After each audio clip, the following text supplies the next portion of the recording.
Bonjour à vous en cette semaine de pleine lune dans le signe du Bélier. J'espère que vous allez bien et que vous avez célébré ou que vous êtes toujours en train de célébrer l'arrivée de la nouvelle saison, où que vous soyez dans le monde. Parce qu'en fait, prendre conscience du changement des saisons est véritablement un merveilleux outil de développement.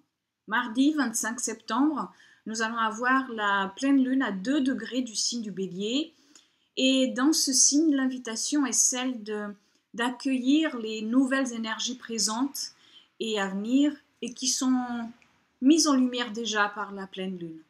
Des énergies qui sont liées à des thématiques identitaires et relationnelles ou qui sont reliées à l'expression du courage, de la volonté, de l'élan, de la vitalité aussi pour certains d'entre nous.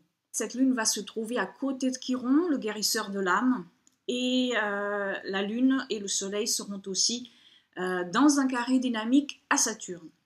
Donc Chiron et Saturne seront forts à cette lune.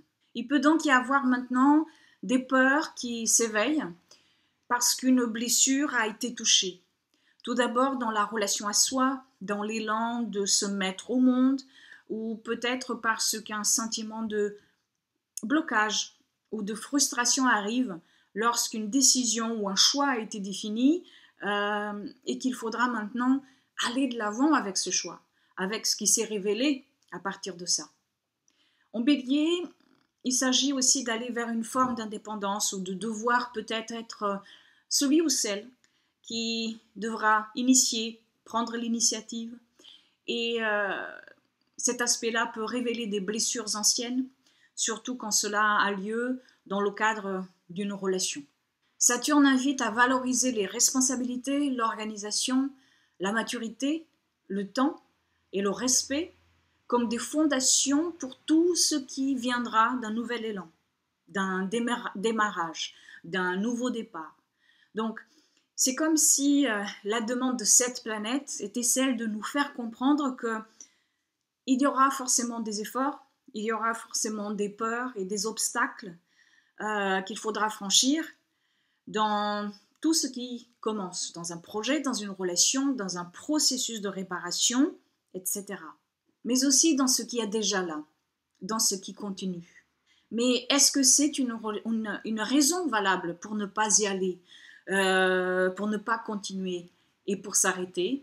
Non, bien sûr, bien au contraire, car en fait cette lune nous demande d'être présent à ce qui fait la vie, aux tensions et aux paradoxes qui vivent en nous et qui font le tout. Cette lune nous demande d'être présent à l'ombre et lumière dans toute chose. Alors oui, cette lune pourra t'éveiller des blessures liées à des thématiques de l'ego, des thématiques liées à la volonté, à l'agressivité, à la dualité bien sûr, à l'engagement aussi, qui peuvent être visibles dans la relation à soi, à l'autre, ou encore dans des formes de comparaison ou de compétition. Les énergies de Saturne et de Chiron pourront nous amener à ressentir par exemple une forme de mélancolie, des craintes, un découragement ou encore une agressivité latente.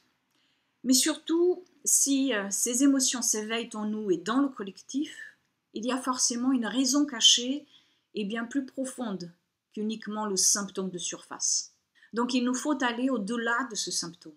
Comme c'est une pleine lune, ces énergies nous demandent une prise de conscience ou alors nous demandent de passer déjà par un processus de clôture ou de transformation de ce qui est là, de ce qui est ressenti, de ce qui est vécu. Une pleine lune est aussi un moment pour choisir une nouvelle voie à suivre, s'il s'avère être nécessaire bien sûr. Mars, la planète qui gouverne cette lune, se retrouve toujours à côté du sud, au carré d'Uranus, comme je vous en avais parlé déjà dans la vidéo de la semaine dernière. Mais cette fois-ci, la lune, et par conséquent Chiron aussi, seront au sextile, c'est-à-dire dans un aspect fluide, à Mars. Et de l'autre côté, le Soleil et Mercure seront dans un trigone à Mars aussi. Donc l'opportunité proposée par le sextile et le trigone à Mars dans le signe du Verseau est ici celle du renouvellement de perception, de s'éveiller à une nouvelle perception des actions passées et des actions présentes, de changer la façon de voir et de penser les choses, de s'ouvrir à l'acceptation de la différence en soi et dans les autres, de questionner nos certitudes et schémas de pensée.